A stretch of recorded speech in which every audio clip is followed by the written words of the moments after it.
Welcome to my channel. This is a story of 15 years old young man who lived in Sunderland. Why Karen Tomore decided to walk into that police station? We need to go back to the beginning. Scott Pertild was just 19 years old and lived with his mom Kathleen and his younger brother and sister in the Hendon area of Sunderland. On the evening of the 31st of July 2018, a woman walked into a police station in Wallsend, just north of Sunderland. She asked to speak to a detective. She wasn't reporting a crime, nor was she looking for help. Instead, she calmly told officers that she'd come to confess to a murder. Experienced detectives are naturally cautious when someone walks in claiming responsibility for killing somebody. It happens more often than many people realize, and many of these confessions quickly fall apart. But this one was different. The woman was 6-year-old Karen Tomore, and as detectives began asking questions, her answers were finally solved. One of the Northeast's longest-running unsolved murders. But by then, almost 15 years had passed. An innocent man had been charged with a crime. His parents had separated some years earlier, but Scott remained close to both of them. Like so many men in Sunderland, his weekends revolved around watching Sunderland Football Club. When he wasn't watching football, he was usually with his friends playing snooker or having a kickabout. At the beginning of January 2004, life had become a bit more difficult for Scott, as he broke his right foot and was forced to get around on crutches, and even walking a short distance took time and effort. You know how that is. On Wednesday, the 7th of January, he spent the afternoon in Sunderland City Centre. He called in at the job centre to sign on and collect paperwork relating to his injury before spending time with friends. It was just a normal day. At about 6 that evening, Scott made his way home. And just after 6:10 p.m., he spoke briefly with his dad on the phone, but neither of them could have known it would be their final conversation. As Scott reached the rear of his home in Lindsay Close, someone was waiting. Because he relied on crutches, he'd virtually no chance of defending himself. He was struck repeatedly over the head with a blunt object and collapsed to the ground. A little after 7, a neighbor found him lying outside. His crutches were still beneath his arms. The neighbor immediately called an ambulance and tried desperately to help, while paramedics raced to the scene. But Scott's injuries were simply too severe, and he died before reaching hospital. The post-mortem examination revealed catastrophic head injuries and multiple skull fractures caused by repeated blows from a blunt weapon. The obvious question, of course, was why Scott hadn't been robbed. There was no evidence of a prolonged fight, and nobody could immediately think of anyone who'd wanted to harm him. Family and friends described him as a popular, easygoing, and well-liked young man. Northumbria police immediately launched a major murder investigation led by Detective Sergeant Ian Sharp. From the outset, detectives believe that somebody in the community knew what had happened. Forensic officers examined the scene while detectives carried out hundreds of house inquiries. Scott's movements throughout the day were reconstructed.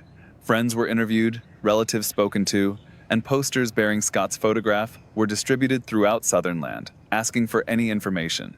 Initially, there was confidence the case would move quickly, but instead, detectives found themselves facing an increasingly frustrating reality. People had been in the area at the time of the attack, yet no one was seemingly prepared to tell police what they knew. But despite all the hard work and activity, detectives were no closer to understanding why Scott had been targeted. Then came the first signs that somebody out there maybe knew more than they were prepared to admit. Just 24 hours after the murder, police received an anonymous phone call. The caller left what detectives described only as an interesting message, before hanging up. A short time later, another anonymous caller contacted police with more information, before again ending the conversation abruptly. Whether these callers genuinely knew something, or were simply passing on rumor, was impossible to say. But one thing the police now strongly suspected was that someone somewhere in the locality knew exactly what had happened to Scott. The investigation soon focused on CCTV collected from a nearby shop. The footage revealed something detectives found both encouraging but also deeply frustrating. Several people have been close to the scene around the time that Scott was attacked. They weren't suspects, but potential witnesses. The problem was that none of them had come forward. Eventually, police took the unusual step of releasing the CCTV images publicly. The photographs, which appeared in local newspapers, showed 4 men and 1 woman, who detectives were desperate to identify. But sadly, it was another false dawn. Each of these people was ruled out of the investigation, leaving detectives exactly where they had started. Other avenues are explored.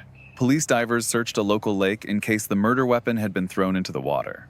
But after days of searching, they recovered nothing. Detectives also released CCTV images showing Scott making his way home on crutches shortly before he died. This was just to underline just how vulnerable he'd been that evening. Walking was clearly difficult for him, and there could be no doubt that he'd been in little position to defend himself. Months passed, and then more than a year. By now, hundreds of statements had been taken, and an enormous amount of evidence gathered. Yet, there was still no breakthrough, with detectives still working against what they later described as a wall of silence. Then, in January 2005, the case took a dramatic and deeply controversial turn. Police arrested Scott's dad, Robert Stacy, on suspicion of murder. It was a decision that stunned those who knew the family. Robert had been devastated by Scott's death and had publicly appealed for anyone with any information to come forward. Throughout the investigation, he'd fully cooperated with detectives, but officers had become convinced there was sufficient evidence to charge him. The exact reasons have never been fully explained, although the senior investigating officer later acknowledged that the case relied on circumstantial evidence rather than direct forensic proof. Robert spent a long 16 weeks in custody awaiting trial, and when the case finally reached Newcastle Crown Court in October 2005, it was over almost as quickly as it had begun. After reviewing the evidence, prosecutors announced there was no realistic prospect of securing a conviction and formally offered no evidence. The judge directed a verdict of not guilty, bringing the prosecution to an abrupt end. Legally, Robert had been cleared, but publicly, however, his life would never be the same. Many people struggled to separate an arrest from conviction. Rumors spread quickly, and despite the not guilty verdict, Robert found himself subjected to abuse and threats, and wasn't able to return to his home. As the years passed, the investigation gradually lost momentum. Detectives continued to review information whenever new intelligence came in, but there were no significant breakthroughs. 1 year became 5, 5 became 10, and eventually many people accepted that Scott's murder might never be solved. Then, almost 14 years after Scott was killed, a woman walked into a police station, and that changed everything. At around 10 on the night of the 31st of July 2018, this woman walked into a police station in Wen, near Sunderland, and asked to speak to a detective. She introduced herself as Karen Timor and said she wanted to confess to the murder of Scott Pritchard. DCI John Bentz was one of the officers who spoke to her that evening. Like any experienced detective, he knew that false confessions were not uncommon. People confess to notorious crimes for all sorts of reasons that you and I find difficult to understand. But it quickly became apparent that this was different. Within a short time, detectives realized they were speaking to the person they've been searching for the previous 14 years. She was arrested and charged with Scott's murder. When asked why she had finally come forward, Tomor said she could no longer live with what she had done. Before being taken away, she asked detectives to tell Scott's family that she was sorry. There would be no trial. At her first appearance for the Crown Court, Tumbler admitted murder. Although her guilty plea meant the prosecution did not have to prove the case, the sentencing hearing finally revealed what had happened on that cold January evening in 2004. Tom was just 21 years old at the time. She told police that she'd been drinking that day and had gone to Sunderland with a man she knew only as Steve. According to her account, Scott owed Steve money, while Steve himself owed money to Toner. She agreed to accompany him to collect the debt, although Scott wasn't known to her personally at all. When they found him, he was sitting down because walking on his crutches had become tiring. Tor said they demanded money, but Scott told them he didn't have any. She then threatened to break his other leg if he failed to pay. Scott laughed, and that single moment caused her to lose control. She picked up a short and baseball bat and began striking him repeatedly over the head. Even as Scott slid down against the wall, she continued the attack. The man she was with told her to stop, but she carried on.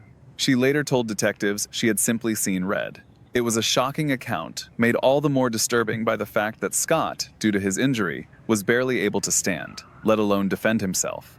Tumor admitted that after leaving the scene, she disposed of the baseball bat by throwing it into the River Tyne, and then later sold the car they had used because there was blood inside it. When she heard on the news that Scott had died, she said her first reaction had been to laugh. It was only afterwards, as the reality of what she had done sank in, that the guilt began to consume her. For the next 14 years, she tried to carry on with her life.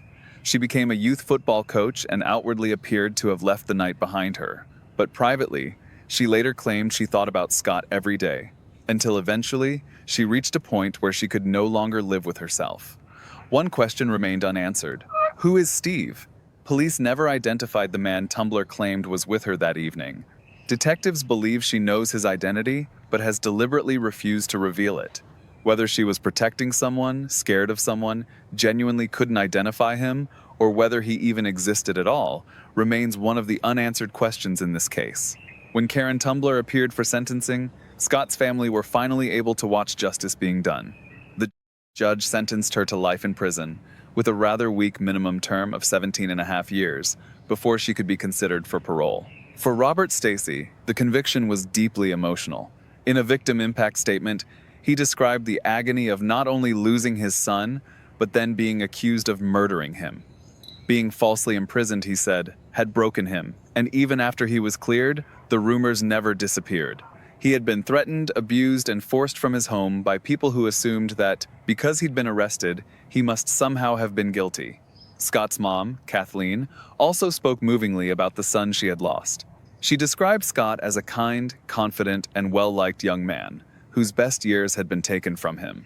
Nothing the court could do, she said, would ever bring him back. But after 14 years, the family finally had the answers they had spent so long searching for. Sadly, there was one final tragedy still to come. Just 3 days after Karen Tumblr was sentenced, Robert Stacy suffered a heart attack and died at the age of just 66.